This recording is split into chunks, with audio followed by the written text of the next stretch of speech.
Hello, hello, and welcome to episode 153 of the Compassion and Cucumbers podcast. I'm Christine. And I'm Sam. And here's what we're going to be talking about today. Before we get into some of the stuff we've been up to, in our Noteworthy segment, we'll be talking about a clever activism campaign. I'm not sure if you've seen it, from a website called hatevegans.com. So we'll be talking about that. And in our main topic, we will be asking the question, are we wrong about PETA? It's a good question. Yeah. So stick around and find out about that. We are now living in a Lucy-less house. It's true. We are Lucy free. Our niece left for home yesterday. Mm-hmm. And we've probably said this before, but there is this eerie quiet when she leaves. It's so strange. Yeah. And it's not like she's a loud kid. It's just, those of you that have kids in the house all the time, there's an energy, right, that they bring. And sure. when they're gone, it's palpable. Yeah. You can feel their energy missing. Yeah. So it's kind of like the day after Christmas. Yeah. Yeah. We miss her already. Yeah. Yeah, it's a bit of a bummer not having her around because she's super cool. Yeah, she's a whole lot of fun, and we love having her around, and we love helping her throughout theater camp, because she usually gets roles, and so there's line practice and singing practice and watching whatever show it is that she's in, so we can get an idea of what she's going to be doing. Anyway, it's a lot of fun, and when it's over, it's just a little sad. Yeah, I agree. Yeah. But we do have some fun stuff coming up. We do. This weekend, for instance, we will be at the 2024 Rochester Veg Fest. That's taking place on Saturday. That is August 24th. In Rochester. Exactly where is the Veg Fest? It is at Parcel 5, 285 East Main Street, Rochester, New York. Yeah, and there are a ton of vendors. It's going to be a rockin' good time.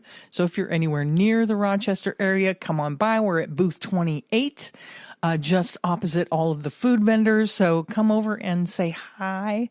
We'd love to see you. Sure would. Hey, guess what? We have a recipe this week. We do.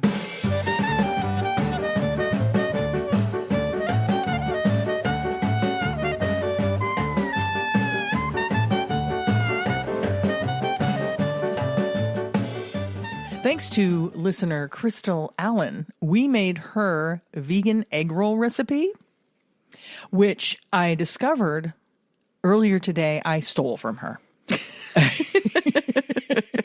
Here's what happened. So I made Crystal's egg roll recipe because I had it in an email. Somehow I had emailed myself the recipe. And I sent her a picture and said, hey, we made your egg rolls today and they were delicious. Thank you so much for sharing the recipe. And she's like, I don't ever remember writing that recipe down for anybody. And I'm like, well, you sent it to me. It was back in June or something. So I'm racking my brain, and I'm sure she wasn't racking her brain. She's probably like, great, glad you made them. And I figured out what had happened was she made a post on her Facebook page of these beautiful pictures of her egg rolls. And then a friend of hers said, can you give me the recipe? And so she posted the recipe and I stole it. Well, of course. Yeah. I mean, that's not theft. No. If she posted it willingly, it's not theft. Right. I copied the recipe. Okay. I copied the recipe. Well, here, all along, I was thinking I had asked her for the recipe on that post, but it turns out it wasn't me. It was a friend of hers. Oh, well. But anyway, regardless, she says, it's great. I'm glad you like them. Go ahead and use the recipe for your listener recipe this week. And so that's what we're doing. Mm-hmm. So these egg rolls were fantastic. They were.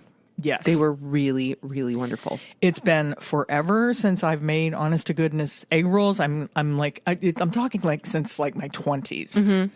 And it all came back to me, once I made the ingredients, the whole wrapping of the egg rolls kind of came back to me. Sure. And it was a lot of fun making them. And there's a lot of really good stuff in these egg rolls. Oh, yeah. The flavor on these was just awesome. It was really ginger and turmeric forward, which I absolutely loved because those are way up there on my spice list. Oh, so good. Yeah, so good. Just nice and tangy, really great texture, and really just kind of a treat. Like, I can't remember the last time we had like egg rolls. Yeah. And when you make them yourself, fresh, Yeah. I mean, you just can't beat a fresh egg roll. Yeah, I've never made egg rolls myself. Oh, really? So this was a first for But me. even when you get them at a restaurant, they're good at the restaurant right when you get them. Yeah. But like if you have extras and you bring them home, They don't hold up. no, they're not so good later. This is true. Yeah, they're not as, I mean, they still taste good, but you know, they lose their crispiness and all that. But yeah, in these there's Napa cabbage and tofu and carrots and green onion and garlic and ginger, lots of ginger, Chinese 5-spice. There's a bunch of different spices and edamame. And so I can share this recipe since Crystal shared it on her social media. I'm going to share it in our show notes if you want to make this recipe for yourself. Now, I will tell you that Crystal's recipe makes 3 dozen egg rolls. Yeah, so Christine pared it down a little. Yeah, I made like a third of the recipe. Yeah. Yeah. And I mean, they're egg rolls. You don't need like exact amounts. Right. You know, and put whatever veg you want in there. Yeah. But definitely use her spice combination because it was really good. Yeah, really good. So thank you, Crystal, for letting us use that recipe that I swiped from you. And I'll be sharing some video and pictures of these egg rolls so that you can ooh and ah and drool over them and then make them yourself. Sounds good. So that brings us to our Noteworthy section that we were speaking about earlier. And I'm not sure if you've seen pictures or if you live in the California area, you may have even seen the billboards. Billboards listed as an advertisement for Loudermilk and Associates law firm. And it is a campaign created by hatevegans.com. And they also have radio ads, TV spot ads that you can download and use. And I am going to be including some of those ads so you can hear what they're all about. So if you go to hatevegans.com, their website it's kind of great. There's a large ad with Mr. Loudermilk himself, Seymour Loudermilk. And it says, injured by a vegan? Make your voice louder with Seymour Loudermilk.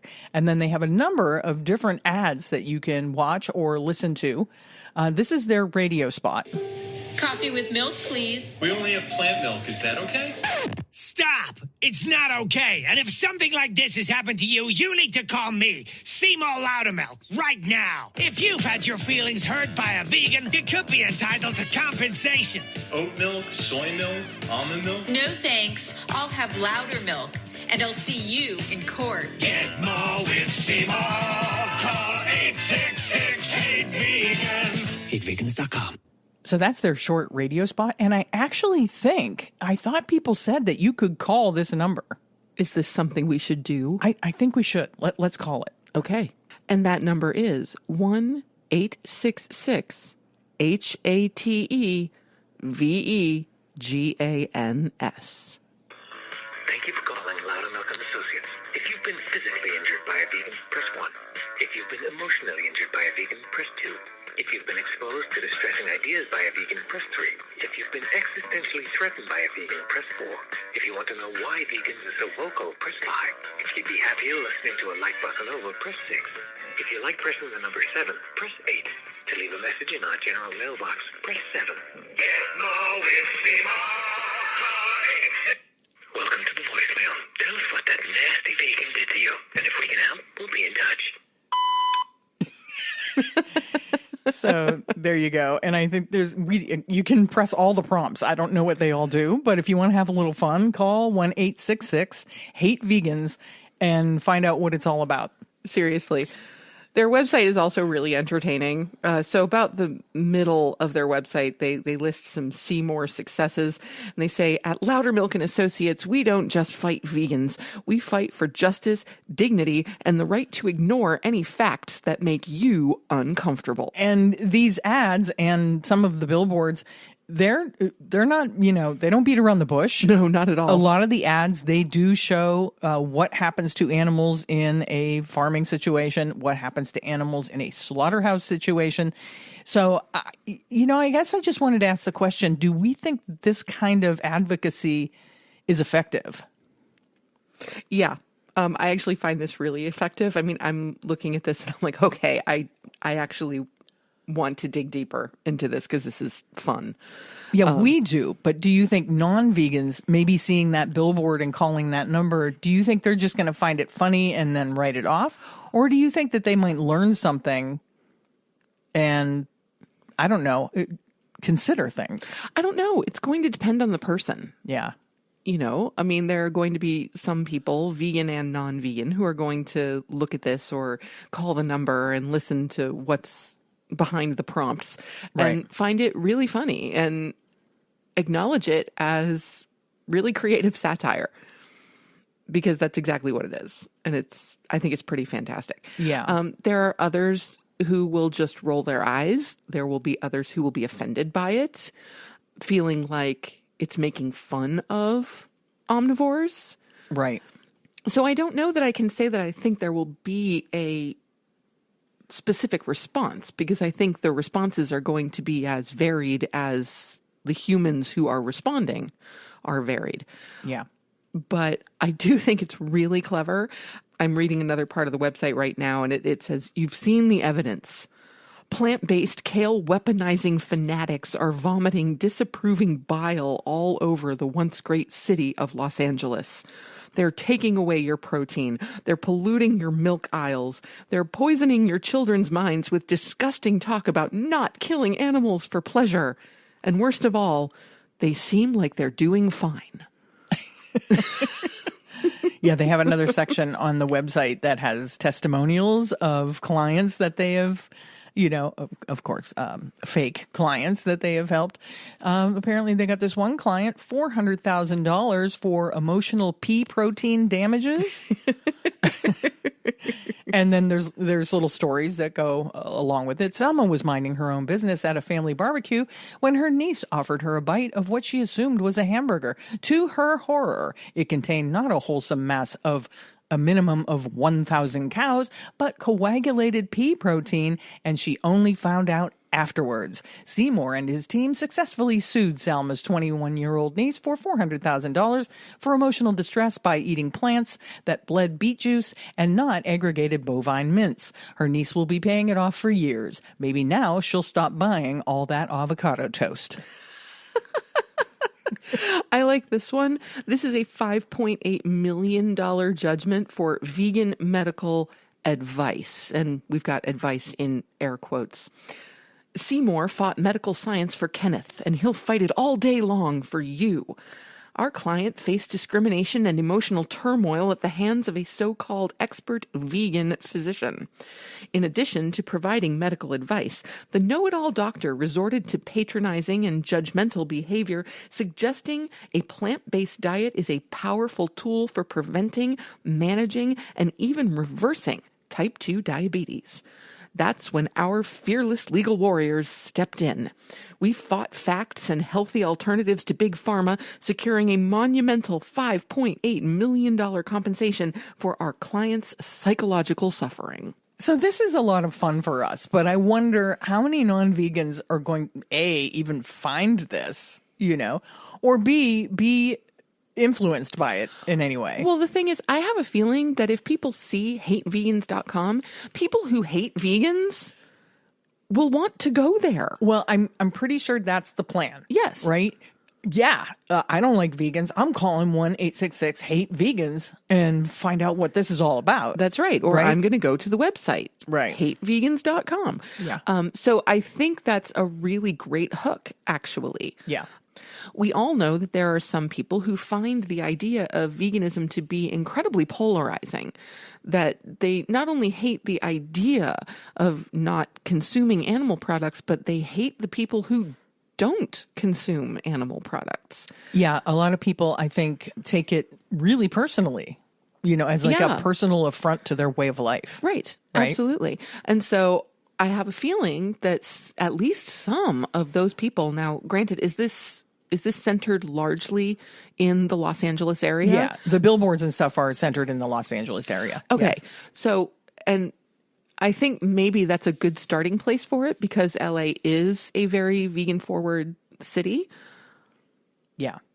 But at the same time, like, I'm sure there are plenty of folks in Los Angeles who just, roll their eyes and wish the vegans would go away. Yeah. Funny enough, though, there is nothing on this website that says who's behind this, what their, objective is with any of this. It's completely above board about hating vegans. Right. Right? Even though we can tell this is advocacy, right? Absolutely. And they have their tagline is spread the hate. And how appropriate is that? I mean, come on. There's a reasonable, and I don't know why the word reasonable came out. There is an unreasonable kind of cross-section of our country that seems to enjoy spreading hate. Yeah, hating people that are other. Yeah, hating people for any number of reasons. Right. And it seems to, kind of permeate the very fabric of American culture anymore. And I find that to be absolutely horrifying. But it's there. So what better? I mean, you're encouraging someone to spread hate. Yeah. That's going to catch the eye of some of those vegan haters. I guess that's what they're targeting, right? Oh, absolutely. Is that person that's like, yeah, I want something else to hate. So, yeah. Anyway, if I think for vegans, we find it entertaining, and there is some educational stuff in there. I just wonder how far somebody who calls 1-866 hate vegans, how far they're going to take it. Are they going to immediately go, okay, this is satire? You know, are they going to figure it out? Or how long is it going to take them to figure it out? Will they dive into the website and watch the videos? How long will the average person suspend reality, long enough to get the message, know? I have to say, I am loving this website because this just gets funnier and funnier as we go. It's hysterical. It really is. They have an infographic and it says another hysterical vegan infographic so full of lies that you probably shouldn't click on it or Google anything from it. Right. Yeah. So that, of course, is also a really great way to get someone to click on something. Don't click on this. Right. Whole something becomes far more attractive when it's forbidden in some way. Yeah, or if it's negative, if it leans negatively. Right. Like they've found that YouTubers will tell you if you go on to popular YouTubers that have a lot of followers, you will find that the titles of their videos are often skewed towards the negative. Yes. Oh, we can't do this anymore, or we're quitting. Right. This is the last time we're going to do this. This may be our last video, that kind of stuff. Yep. Because they've found, statistically, that people are more likely to click on bad news than they are to click on good news. Mm-hmm. So... yeah. And this infographic is great. First of all, it's titled Factspiracy. Yeah. So I think that's a really kind of great calling to documentaries like Cowspiracy and Seaspiracy. Right. I appreciate that just off the bat.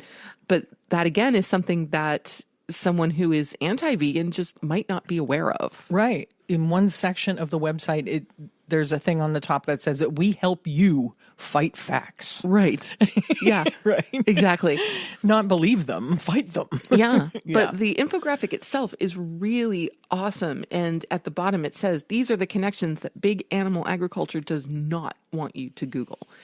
And so it's all the serious stuff, from unnecessary suffering for both humans and animals, issues with bees, pandemics, the environment, health issues, depletion of fresh water, issues with plastic in the oceans, the deforestation, greenhouse gas emissions, global warming, and, eventually possibly the extinction of humankind.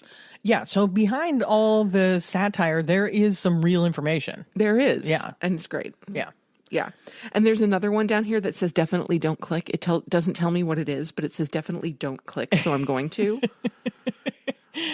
I know that the guys over at How I Vegan Podcast, they actually include the Loudermilk ads into their show as if they are real ads. And they're funny. Yeah. Really funny. This link that I clicked on, it says, warning, we strongly recommend leaving this page. What you will find below are the very types of resources that derange our vegan enemies, driving them into their sickening cult of soy and tears. Oh, God. And so basically, they have a really great list of resources where you can learn more about the treatment of animals in the agriculture industries, about animal sentience, about the environmental impact of animal agriculture, about animal agriculture's effect on humans, particularly the humans who work in the animal agriculture industry, the effects of veganism on health, various news outlets that have vegan information, and then a list of books, cookbooks, and online resources. It's really great. Yeah, I mean, I suppose you could, if you have non-vegan friends and family, you could share this with them as kind of like a funny, you got to check this website out. It's hilarious. And then, as they're checking it out, they're going to be fed this information. Right. Maybe some of it will get through. Remember that Am I the Asshat that we did where someone's family sent them a funny meme that kind of denigrated vegans, and then she sent back like excerpts from Dominion. Yes. An arrow was shot and she responded with nuclear weapons. Right. This would be a great alternative. Yeah. Sending this back would have been what to do. Right. Because not only is it funny, not only is there some tongue in cheek, haha, and not only do you, the vegan, know that you're sending something that the non-vegan might appreciate, but that is also, in a way, if they look at it at all, is going to force them to question their belief systems a little bit. Right. So like a non-vegan family member might think, oh, this is really funny. My vegan family member is sending this self-deprecating stuff to me and it's hilarious. But as they're digging in deeper, they're going to come up with some real information. Yeah. So, I mean, I guess after talking it through with you, that this could be an effective way to advocate. Oh, I think it's brilliant. Yeah. I love it. And I will definitely be digging further into this. Yeah. Because there are all kinds of things to click on that I haven't clicked on yet. And I have no idea who's behind all this. And that's what I find really cool, kind of, is that when you go to that website, there's no like about us where it says, we created this to advocate for vegans. There's none of that. So there's nothing on there that tells you who's behind this, who paid for all of those billboard ads or any of that, So yeah, it's interesting. It's really interesting. Yeah, it's great. I love it. And I guess that brings us to our main topic.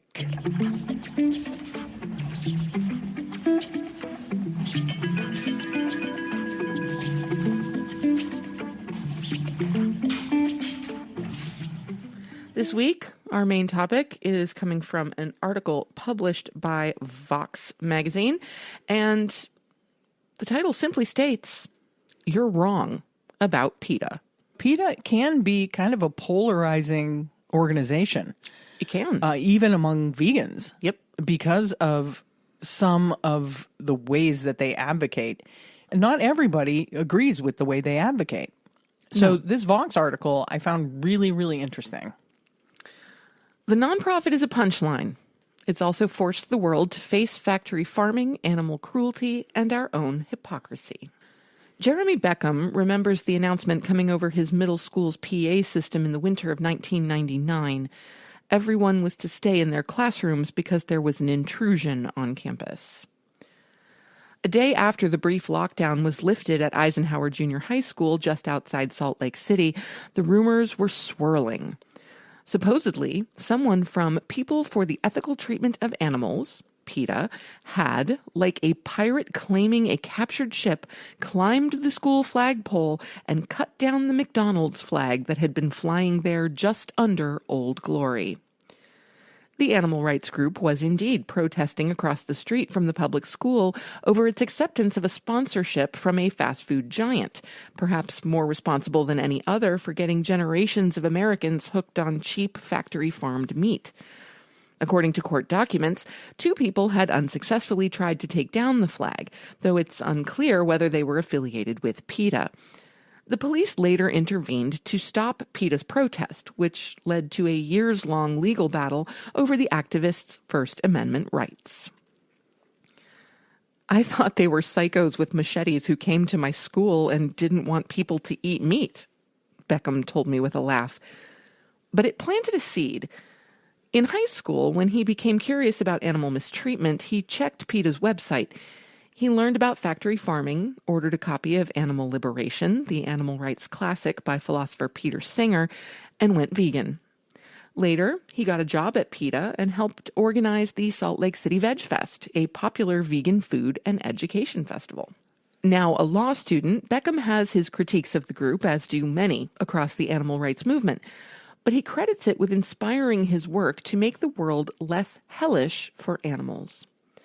It's a quintessential PETA story. The protest, the controversy, the infamy and theatrics, and ultimately, the conversion. PETA.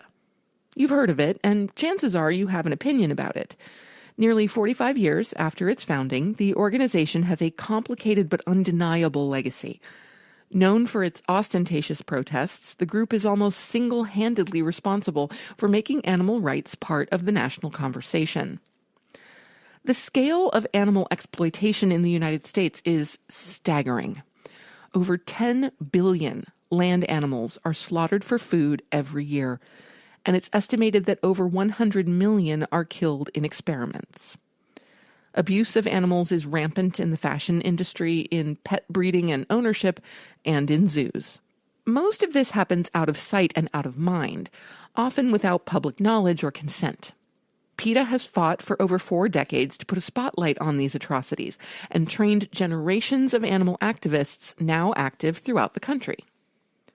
Peter Singer, who is widely credited for galvanizing the modern animal rights movement, said, "I can't think of any other organization that can compare with PETA in terms of the overall influence that it has had and is still having on the animal rights movement.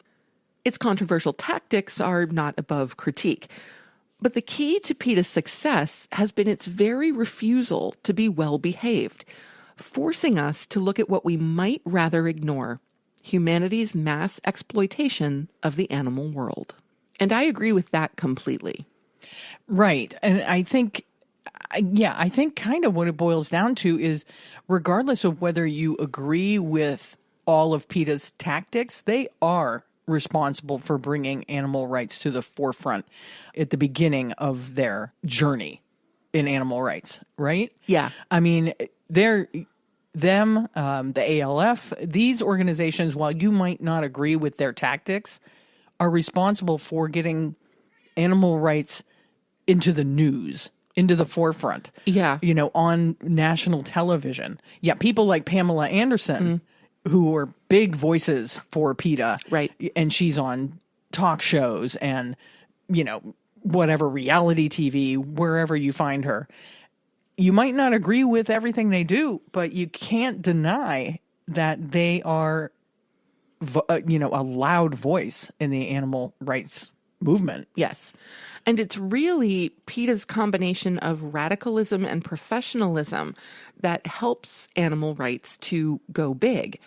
After their founding, the group quickly broadened its efforts to address animal suffering caused by the food, fashion, and entertainment industries, including circuses and aquariums, in which everyday Americans were most complicit. The plight of farmed animals in particular was an issue the American animal rights movement, such as it was, had previously been loath to confront. PETA charged it, conducting undercover investigations at factory farms, documenting widespread animal abuse at farms across the country, and bringing attention to common industry practices like the confinement of pregnant pigs to tiny cages. "We will do the homework for you." That was our mantra. Founder Ingrid Newkirk told us about the group's strategy. "We will show you what goes on in these places where they make the things you're buying." PETA began targeting highly visible national fast food brands, and by the early 1990s, it was running campaigns against Murder King and Wicked Wendy's. that eventually led to winning commitments from those mega brands to cut ties with farms where abuses were found. By combining highly visible demonstrations with carefully crafted public relations campaigns, PETA has become adept at arm-twisting major companies into bending to its wishes, USA Today reported in 2001. To spread its message, PETA didn't just rely on the mass media, but embraced any medium available, often with strategies that were ahead of its time. This included making short documentaries, often with celebrity narration, released as DVDs or online. Alec Baldwin lent his voice to Meet Your Meat, a short film about factory farms. Paul McCartney did the voiceover for one of its undercover videos, telling viewers that if slaughterhouses had glass walls, everyone would be vegetarian. The rise of the internet and social media were a godsend for PETA, allowing the group to reach the public directly with undercover videos, calls to organize, and pro-vegan messages. It has amassed 1 million followers on X, formerly Twitter, and over 700,000 on TikTok.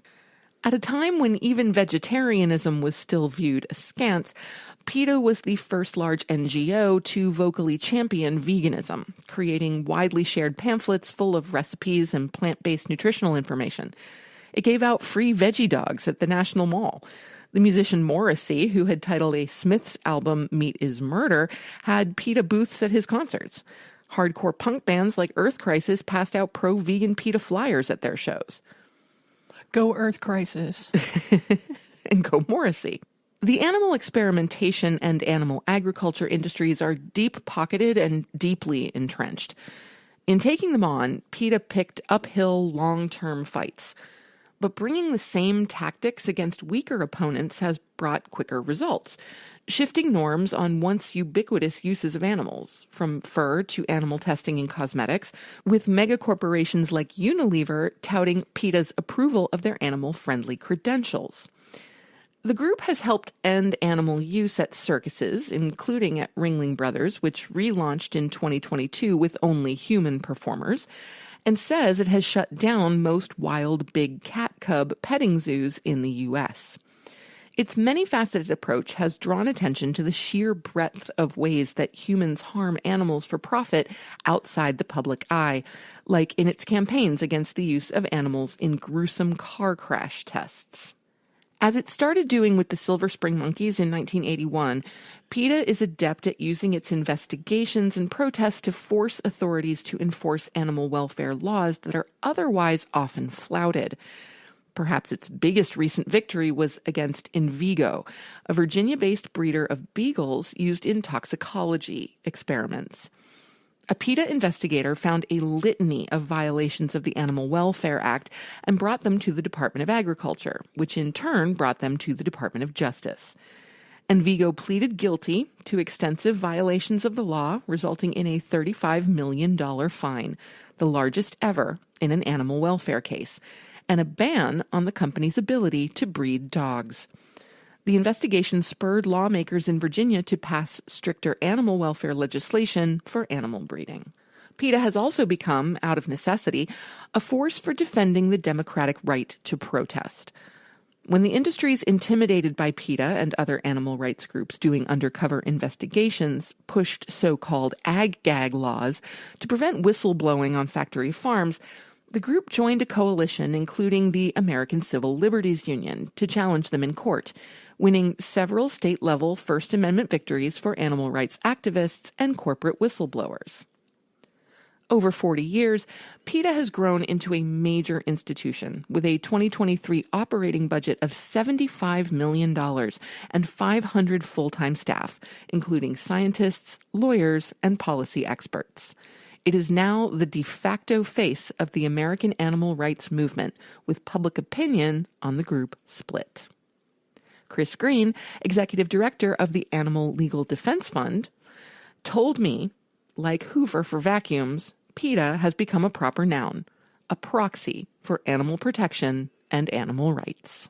Yeah, so what might appear as just attention-grabbing, dramatic stunts that are taking place by PETA, the fact is that is just what you're seeing on the outside. Yeah. And that just gets the attention so that all of the machinery on the inside of the organization can get what it needs to get done. Right. Right? Yeah. So, because I know that a lot of people accuse PETA of just, causing problems. Creating mayhem. Yeah, creating mayhem, causing problems, and that it's not really good for the movement, and that it's really not making change. But you have to understand that all of that theater is really just that. Yes. It's just to get attention. Right. So that the people that can make decisions in these corporations, like the fast food industry, for instance, will feel the pressure. Right. And then they can influence these organizations to, not source their products from terrible farming industries and, to create change. Sure, you may be put off by some of the imagery for various reasons. Yes, they've used violent imagery. Yes, they've used hypersexualized imagery. But the thing is, those things will get your attention. I mean, look at what is on television or in the movies most of the time. It's sex and violence.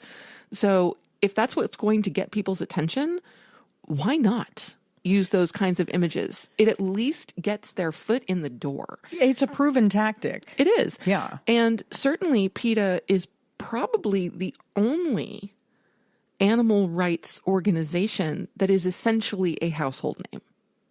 Right. I would say PETA and ALF. Yeah. Yeah, that's fair. Yeah. ALF, I can go with that. Yeah. And ALF is just like the opposite of PETA, right? They do everything undercover. Yeah. And then, they don't show their faces. You don't know who they are. They go into like maybe a mink farm or something like that. They free the animals. They liberate the animals.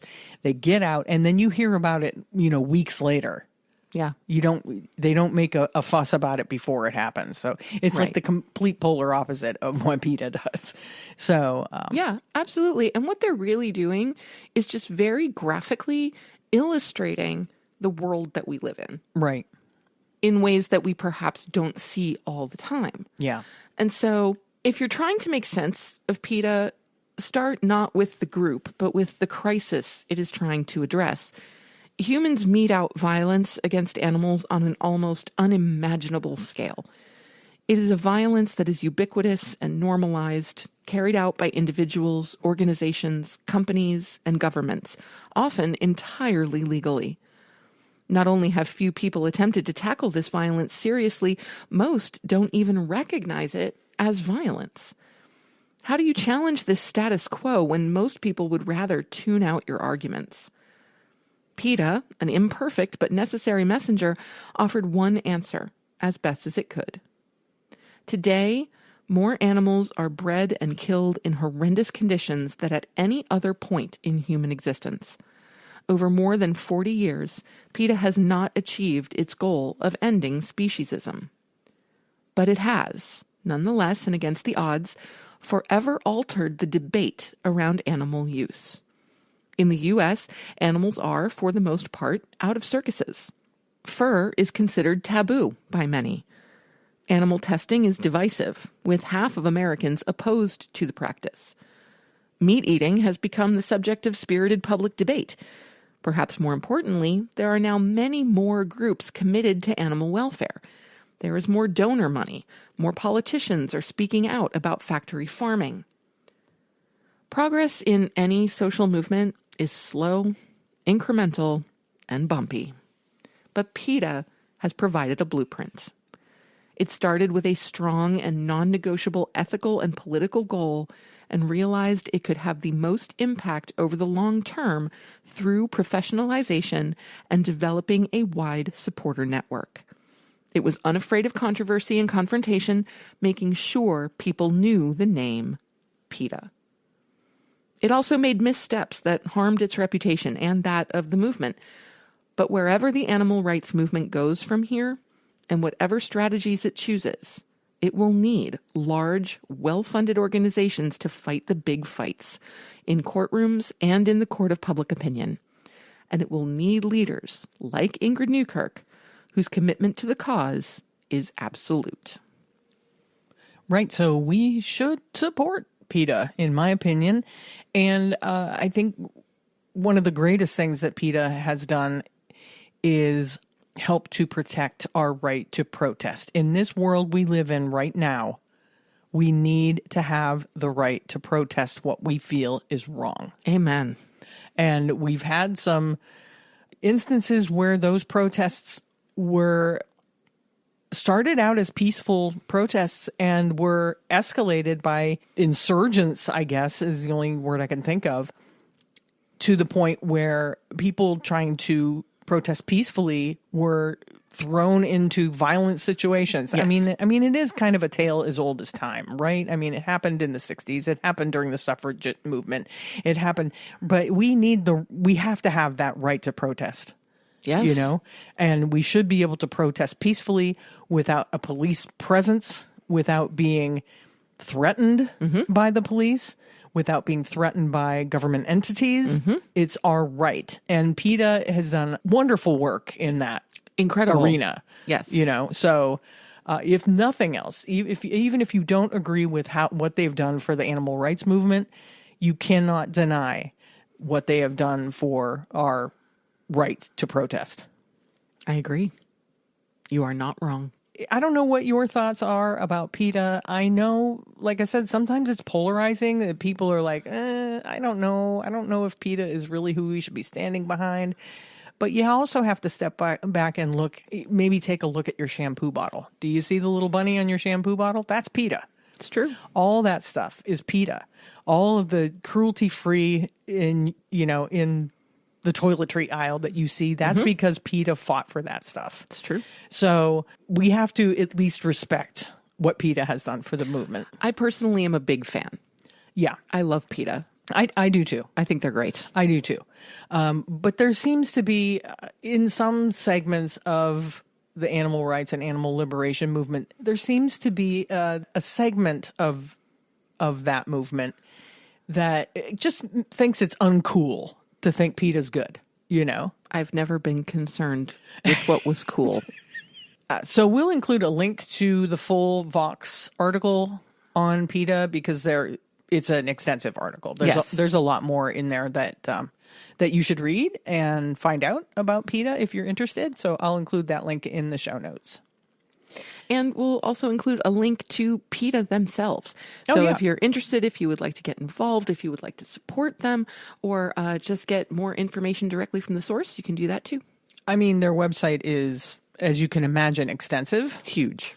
There's a huge segment for youth. There's a huge segment for children. And, of course, for adults, if you're looking for resources, it's their website is pretty awesome, loaded with a ton of information. That takes us to our assignment, Restaurant SOS.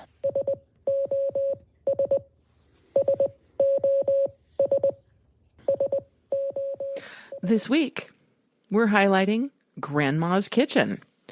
Grandma's Kitchen is located in the Arnott Mall at 3300 Chambers Road in Horseheads, New York, which is just south of Watkins Glen.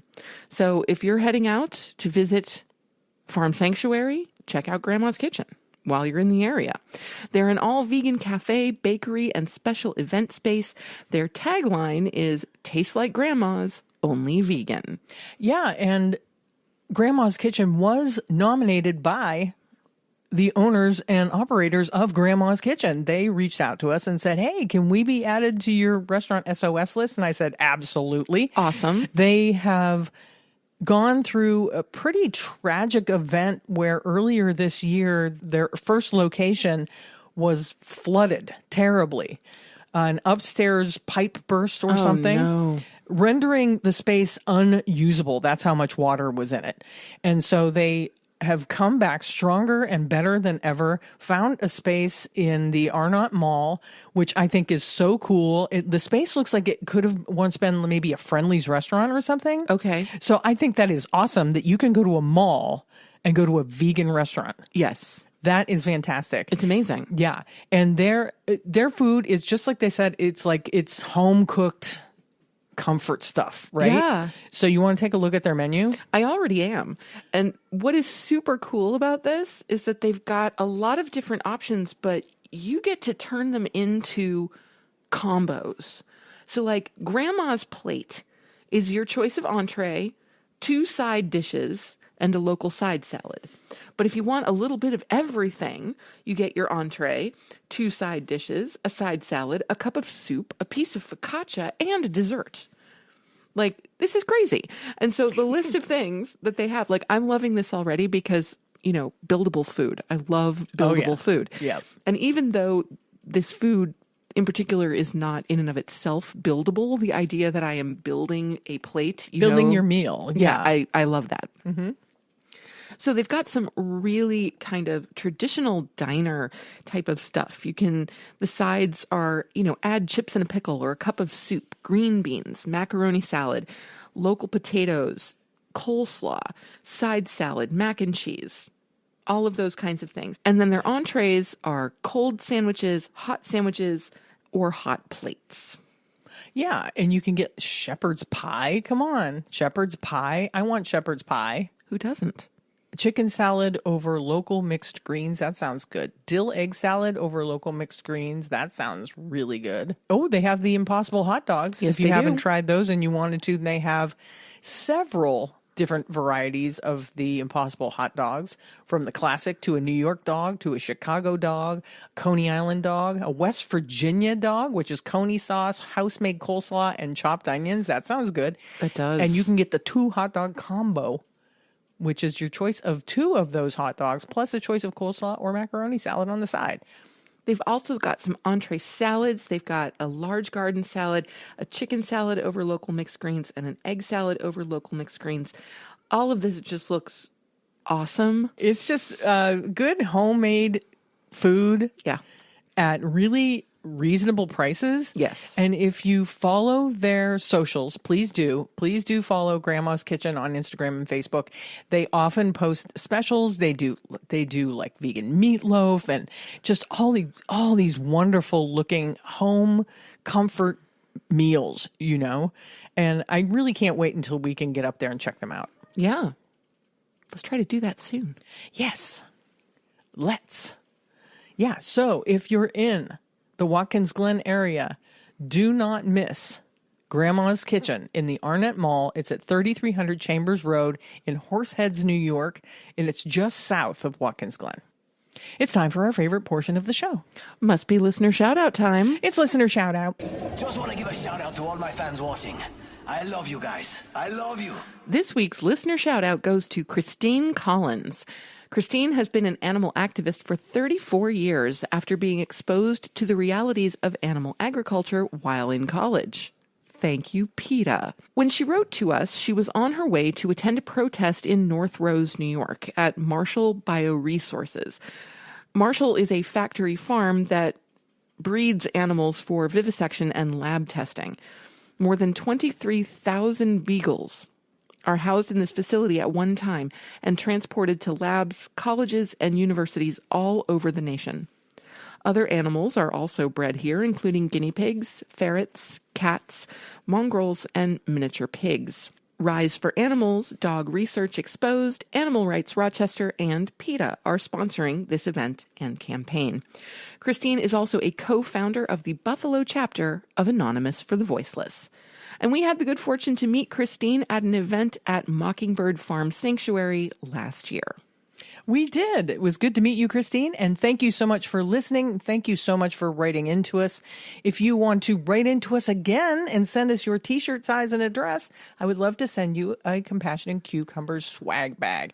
You can either use the text link in our show notes, or you can email us at the same email that you contacted us at, compassionandcucumbers@gmail.com, or DM us on Instagram or Facebook. And per usual, we are looking for more entries for shout-outs. So if you out there would like a listener shout-out, please text, email, or DM us. Let us know what you think of the show and tell us a little bit about yourself. You can also nominate someone else. And don't forget that a shout-out enters you into our Meeson Chef Knife giveaway later this year. And that's going to be coming up in the not-too-distant future. You want to get in on that. Yeah, you do. if you cook. If you like to be in the kitchen and you want a good knife, this is a fantastic chef knife. And there you have it. I can attest to it because I have one of my own. There you go. Yeah. It's time for our Vegan Org of the Week. This week's Vegan Org of the Week is Rancher Advocacy Program. Rancher Advocacy Program is the direct result of the transformational evolution Renee King Sonnen, Rancher Advocacy Program and Rowdy Girl Sanctuary founder, had when she went vegan and decided she was unwilling to participate in her husband Tommy's multi-generational cattle business. The Rancher Advocacy Program began when Renee bought her husband Tommy's cows, and that led to Tommy's personal evolution as he went vegan. Together, they started the first nonprofit farm sanctuary that transitioned from animal agriculture that now saves rather than slaughters animals. Because of this, Renee's and Tommy's story made its way into farmers and ranchers' homes all over the country. As a result of an organic outpouring of calls and messages from families wanting to transition from animal agriculture to a financially stable, environmentally friendly way of life while preserving their culture and history, the Rancher Advocacy Program was born. To support them or to learn more, go to rancheradvocacy.org. And if you're not familiar with Rancher Advocacy Program, you might be familiar with Renee herself. She is quite the presence on Instagram and Facebook.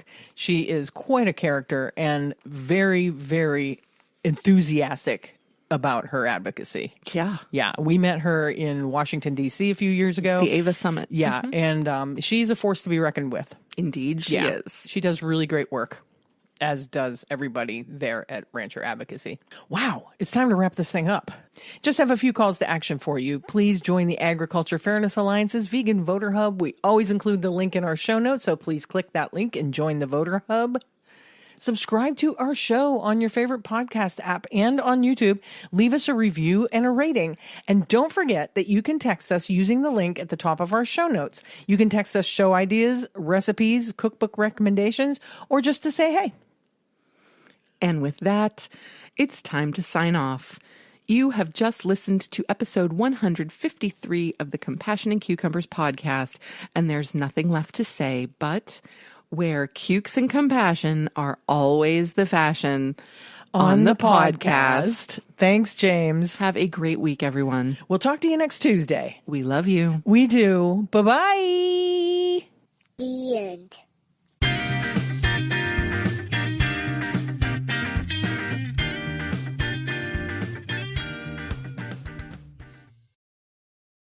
If you'd like to support the Compassion and Cucumbers podcast, well, you can do that by hopping on over to our Patreon page and becoming a patron. We have all the recipes from our Vegan Kitchen series up there, and we'll be adding some patron-only episodes in the near future. So thank you for supporting us at whatever level that you choose, and thank you again for listening to Compassion and Cucumbers podcast.